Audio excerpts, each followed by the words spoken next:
At a gathering of family or friends, everyone is sitting around the table, eating, drinking, and chatting happily. There, you will always find someone like Mina.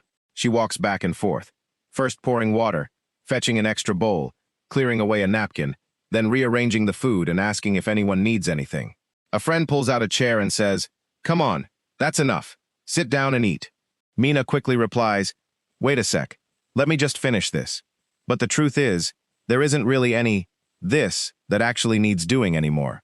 When Mina finally forces herself to sit down, her body remains tense. Her eyes constantly dart around, watching to see whose glass is nearly empty. And the moment someone stands up, she reflexively stands up too. Some people are so exhausted that they just want to lie down, but when they actually get a moment to rest, they don't know what to do with themselves. Resting should ideally bring a sense of relief. But for people like Mina, the moment they lie back, it brings on a wave of restlessness and guilt. They feel like they are wasting time. They look around and see others working, while they are not. Their hands and feet get itchy, craving to pick up their phone to handle something, or wander around looking for some trivial chore to do. The exhaustion of these people isn't just about having too much to do. It also comes from not knowing when they are allowed to stop. Have you ever lain down to watch a movie, only to have your mind completely occupied by a pile of unfolded laundry? Or gone on a trip but occasionally sneaked a peek at your phone to check work emails? There are days when you allow yourself a short nap, only to wake up with a sense of panic, as if you've just ruined the entire day. Or, even more ridiculously, you manage to sit still for exactly 5 minutes, then suddenly stand up to wipe a corner of a table that is already perfectly clean. When others rest, you see it as completely natural. But when it's your turn to rest, you scramble to find an excuse to justify it. Some days you tell yourself you'll just lie down for 10 minutes, but out of guilt, you lie there racking your brain about work. As a result, nothing gets done, and you don't really get any rest either. I call this the empty chair rule. In a room, you always know how to subtly offer your seat to an elder, pull out a chair for a friend, or thoughtfully place someone else's bag on a chair. Eventually, everyone has a seat, leaving only one single chair. But instead of sitting down, you use that last chair to hold stuff. You place responsibilities on it, you place expectations on it, you place the needs of others on it, and you even toss on one more, "This will just take a second" task. The chair meant for you has always been there. It's just that you never believe you have the right to sit in it. Why is this? The first psychological layer is that you have tied your self-worth to being useful. It's not that you're a workaholic. It's that you only feel okay when you are helping out, solving a problem, taking care of someone, or producing a tangible result. When you're doing nothing, you don't feel free. You feel like you are no longer needed. If you only feel valuable when you're being useful, resting will always feel like a period where you temporarily lose your worth. It's as if there's a worth meter in your head. As long as you're working, the needle goes up. The moment you sit down, the needle instantly drops. But you know what? That meter isn't real. It's simply the way you've learned to judge yourself. A deeper reason. You treat exhaustion as proof that you've lived a good enough life. For some people, at the end of the day, they only feel at peace going to sleep if they are completely exhausted.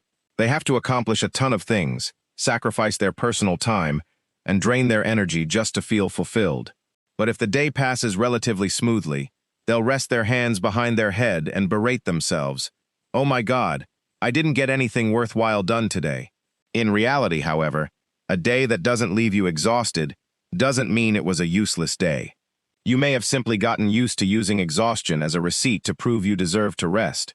And sometimes we're afraid to rest because resting gives the emotions we've been avoiding a chance to surface.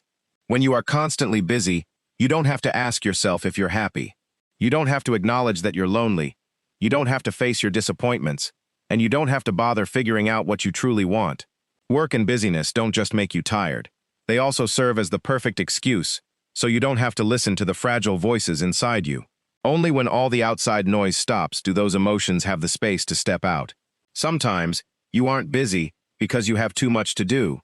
You're busy because the silence would force you to hear the things you've been putting off for too long. This fear of silence often stems from a very old lesson. Perhaps as a child you always received validation when you helped your mom clean the house, got good grades, took care of your younger siblings, didn't cause trouble, and always read the room around adults. But when you were just sitting around relaxing, someone would walk by and ask, "Don't you have anything to do?" It was just a passing comment from an adult, but a child's world can unintentionally translate it into, "Sitting still is bad. If I want to be validated, I have to do something. If I want a place in this family, I have to be useful." You might have grown up in an environment where hard work was constantly praised, while resting was rarely seen as a necessity. But what happens if you just keep standing? Initially, you do everything out of genuine care, but when you get too tired, you become irritable. Taking care of others gradually turns into an obligation. Your help begins to carry a quiet resentment. You desperately want others to notice your sacrifices on their own, yet you stubbornly refuse to voice your need for rest. Here lies the paradox. The more you deny yourself rest, the more your kindness morphs into a debt that no one even knows they owe. Others just blithely assume you're doing it willingly, while you secretly wish they would understand how exhausted you are. The distance in relationships often begins with that very unspoken exhaustion. It's time we change our perspective. We often think, "I'll rest once everything is done." But the truth is, the work in this world is almost never truly done. There will always be an unanswered message, a corner of the house left uncleaned, an unfinished plan, and someone who might still need you. If you wait for everything to be completely finished, you will never be able to sit down. Rest is not a reward reserved for those who have finished everything. It is a basic need that helps us keep living without losing ourselves. I don't have any 5 steps to rest effectively for you. Instead, let's try a small exercise, the chair exercise. Every day, set aside 15 minutes. Place a chair in the quietest spot you have. For exactly those 15 minutes, no cleaning, no replying to messages, no consuming useful content. Don't turn it into extra study time. And don't use it to mentally run through your plans for the next task. You just sit there, take a sip of water, look out the window, or listen to a song. Don't force yourself to achieve perfect relaxation. Just observe how your mind reacts. Is it screaming, "I'm wasting so much time.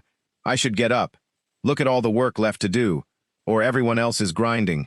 "Why am I just sitting here?" That is exactly the voice you need to recognize. Whenever that guilt creeps in, ask yourself these 3 questions. First, does this task genuinely need to be done right now, or can I simply not stand the feeling of sitting still? Second, if someone I love were as exhausted as I am right now, would I force them to keep working? And finally, if I am of no use to anyone today, do I still believe I deserve to be taken care of? You don't need to have a perfect answer right away. Just let those questions sit with you. Back to the room at the beginning of the video. Everyone has settled down. The chair meant for Mina is still there. Out of habit, she is about to put a pile of stuff on the chair and turn away to do something else. But this time, she sets the pile on the floor. She slowly sits down. At first, she feels a bit restless, but she looks around. Nothing terrible has happened. Everyone is still chatting happily. The room is still perfectly fine. She hasn't turned into a selfish person. She has simply become a person who is, finally, willing to be present in her own life. The next time you see an empty chair, you don't need to look for someone else who deserves it more. Maybe that chair was left empty because it was meant for you all along.